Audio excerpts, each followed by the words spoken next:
வணக்கம். இப்போ இந்த வீடியோ ப்ரெசன்டேஷனில் நம்ம MCX க்ரூட் ஆயில் மார்க்கெட்டில் இன்றைக்கி எப்படி ட்ரேட் பண்ணலாம் அப்படின்றத பற்றி பார்க்குறதுக்கு முன்னாடி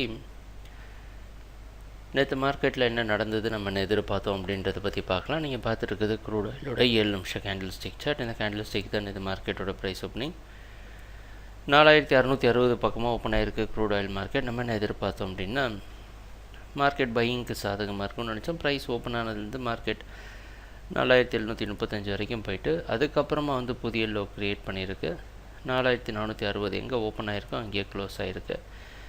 கிட்டத்தட்ட அதே ஜோன் பக்கமாக தான் இன்றைக்கி ஓப்பன் ஆகிறதுக்கு வாய்ப்பு இருக்கிற மாதிரி தெரியுது. வெளிநாட்டில் இருக்க NYMEX மார்க்கெட் வச்சு பார்க்குறப்ப என்ன செய்யலாம் அப்படின்னு பார்த்தீங்கன்னா 4670 விட்டு மேலே போனால் பை பண்ணலாம்.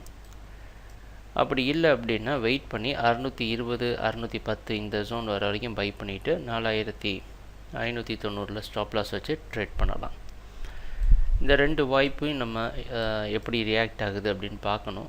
நம்மளுடைய நோக்கம் என்ன அப்படின்னு பார்த்தீங்கன்னா, இப்போ தற்காலிகமாக மார்க்கெட் மேலே போயிட்டுருக்கு இல்லையா, அது ஸ்ட்ராங்காக இன்னும் உறுதியாக அதே இடத்துல இருக்கணும் அப்படின்னா 4600 அப்படின்ற ப்ரைஸை சப்போர்ட் பண்ணணும் மார்க்கெட். ஸோ இந்த இடத்துல மார்க்கெட்டில் சப்போர்ட் இருக்கா அப்படின்றது நம்ம நோட் பண்ணி பார்க்கணும். ஸோ ட்ரேடிங் நடக்கிறப்ப பார்ப்போம் என்னென்ன மாற்றங்கள் வருதுன்னு. எங்கள் வீடியோ ப்ரெசன்டேஷனை தொடர்ந்து பார்த்துட்டு வந்ததுக்கு மிக்க நன்றி, மகிழ்ச்சி, வணக்கம்.